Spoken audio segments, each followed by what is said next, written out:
What's up, guys? It's Joel here, aka Jiggy Souls.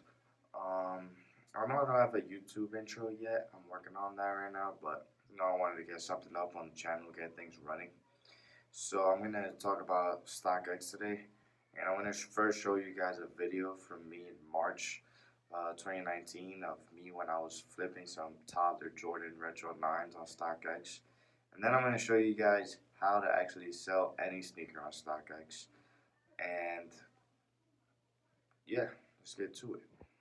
So if you guys saw my last post, I flipped a couple of pairs on StockX, and one of them were these infant Jordan 9s, and I accidentally sold the wrong size on StockX.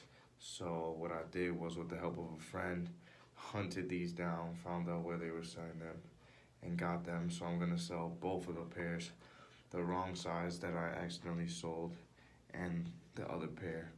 Point of this video is always be solution based. Problems are gonna come up, just find out how to fix them and make it work, whatever happens. Alright, great. So now we're gonna head over to the StockX app, and I'm gonna flip a pair of these Yeezy Yeezys size 6, which I recently purchased, have in my closet.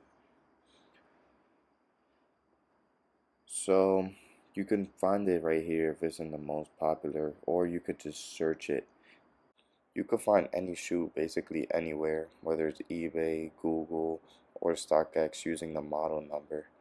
Now if you have the box, the model number on the Yeezy would be located right here. Now if you had a different box, something like Ultra Boost, it would be at a different location. But since it's Adidas, it's the same number of digits. These are a different example for Adidas boxes. And if you have Nikes, the number is a little longer. And these tags are also in each of the shoe tags inside of the sneaker.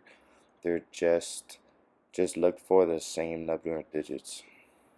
So now we're just going to click on the sneaker we're trying to sell. And where it says sizes in the top left corner, you're going to click on the size you have and the size that you're trying to sell.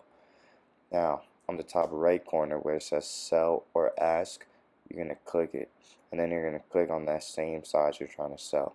From here you have two options. Either you could place an ask and the sneaker won't sell until somebody is willing to pay that price, and that's how much you would make, $306, which is your total payout after StockX takes their 9 to 10% fee depending on your seller status. The other option is to do a sell now, where the highest bid, or there's somebody who's willing to pay this price right now at this moment and already has their payment information. So if you click sell now and sell to the highest bidder, your product will automatically sell, and you have 2 to 3 business days to ship them out. So this works for any shoe, any size. It's the same process. So whether you're trying to flip automatically to a highest bidder or wait till somebody meets your ask, this is how you sell sneakers on StockX. Alright guys, so that wraps up this video. It was a quick tutorial, 4 minutes long, on how to sell sneakers on StockX. I hope I didn't take too much of your time, and if you enjoyed the video, make sure to subscribe, like, and leave a comment with any questions you have below. Thank you.